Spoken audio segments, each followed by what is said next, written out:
Nabi Yusuf meninggal dunia, akhirnya Bani Israel disiksa, diperbudak oleh Fir'aun sampai akhirnya Allah utus siapa? Nabi Musa alaihissalam.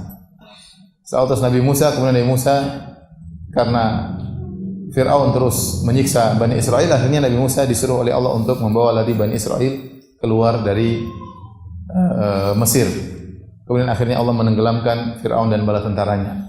Setelah Nabi Musa keluar dari Mesir, kemudian Nabi Musa hendak pergi ke Palestina, ternyata di sana ada Jabbarin, ada orang-orang yang sangat kuat dan Bani Israel menolak untuk berjihad tatkala itu. Akhirnya dihukum oleh Allah Bani Israel dalam tih, yaitu dalam kesesatan mereka tidak bisa pergi ke Palestina.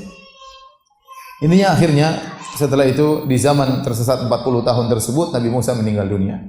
Kemudian diganti oleh penerusnya Yusha bin Nun, muridnya Nabi Musa yang menemani Nabi Musa waktu mencari Nabi Khadir. Namanya siapa? Yusha bin Nun.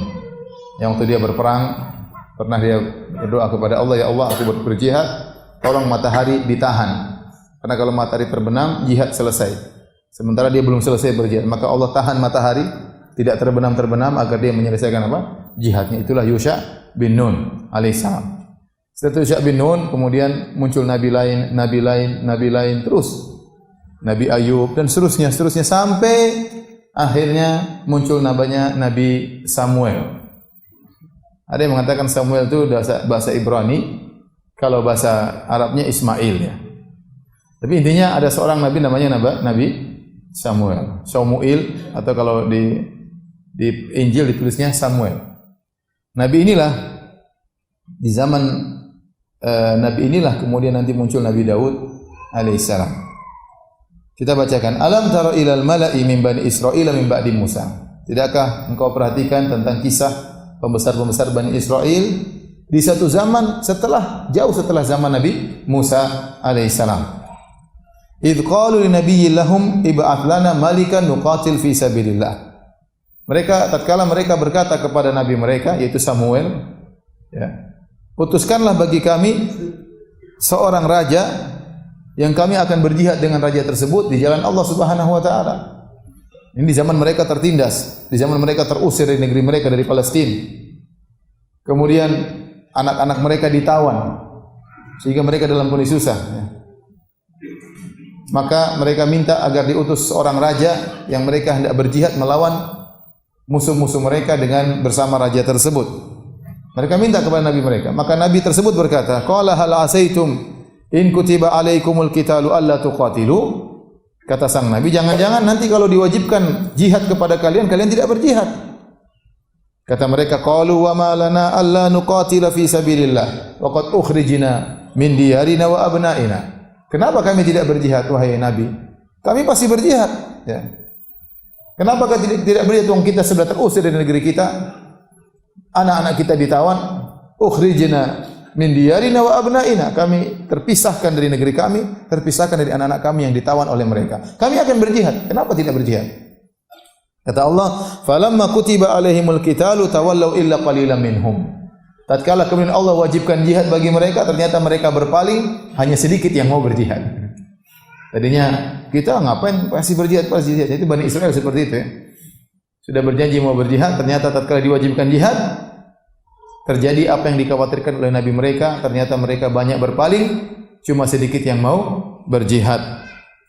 Wallahu alimun bizzalimin, dan Allah lebih tahu tentang orang-orang yang zalim. Itu mereka-mereka yang tadinya berjanji mau berperang, begitu diwajibkan berperang ternyata mereka mundur.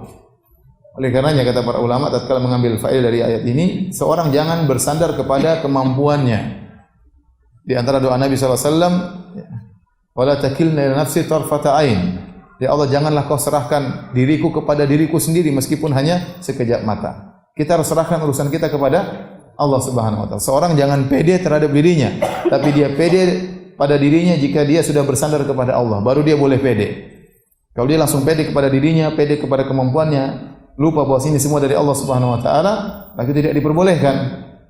Itu bertentangan dengan Islam. Islam mengajarkan wala takilni ila nafsi tarfata ain. Ya Allah, jangan kau biarkan diriku diserahkan pada diriku sekejap mata pun jangan. Jadi seorang jangan pede karena dirinya, jangan.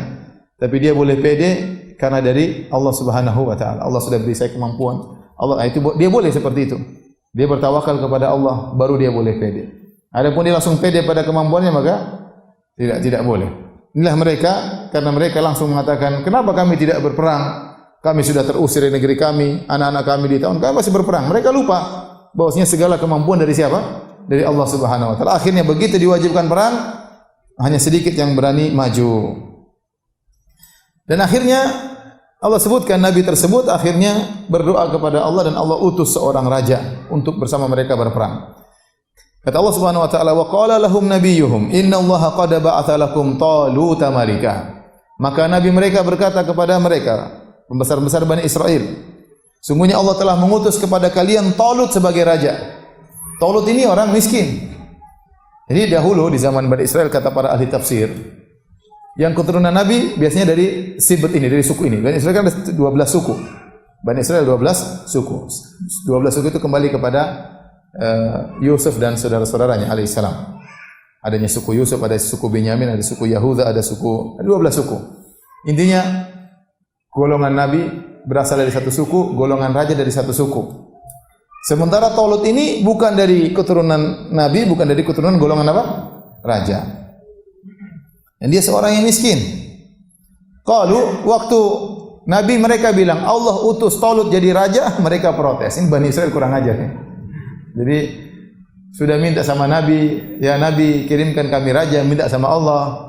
Nabi sudah minta sama Allah kirim raja, mereka enggak setuju dengan pilihan Allah. Bayangkan. Kurang ajar ya. Qalu anna yakunu lahul mulku alaina. Kok bisa dia yang jadi raja? Menguasai kami, memerintah kami. Wa nahnu ahaqqu bil mulki minhu. Kami ini keturunan raja-raja. Dia bukan dari keturunan raja-raja. Kami yang lebih utama untuk menjadi raja daripada dia. Bayangkan protes terhadap pilihan Allah Subhanahu wa taala. Memang orang Yahudi itu brengsek dari dulu ya. Sekarang lebih parah ya. Intinya nabinya diprotes. Kemudian mereka berdalil untuk membantah Allah. Jadi kan Allah pilihkan ini rajanya. Mereka bantah Allah, bahkan mereka pakai dalil.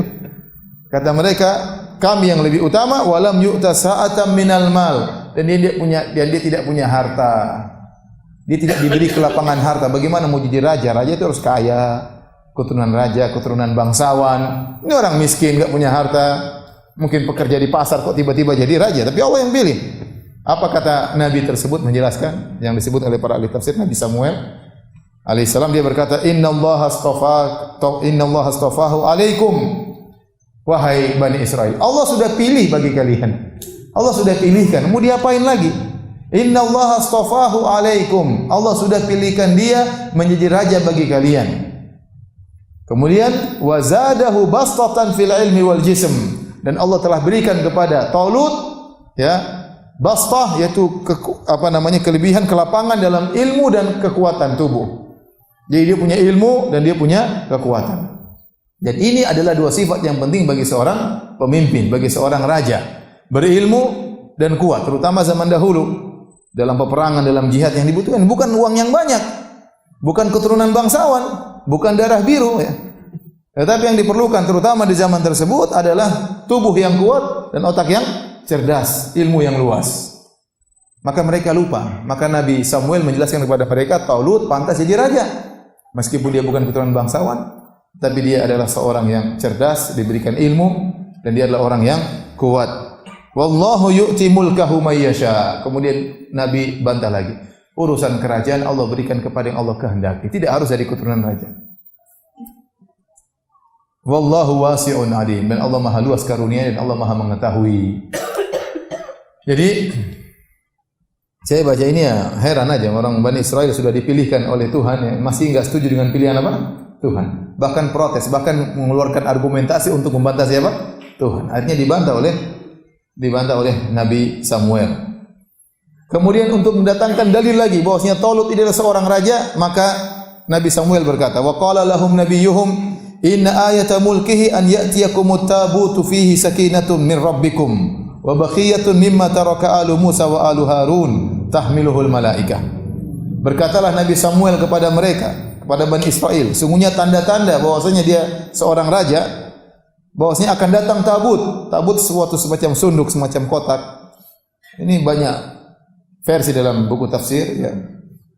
Apa itu tabut? Ada yang mengatakan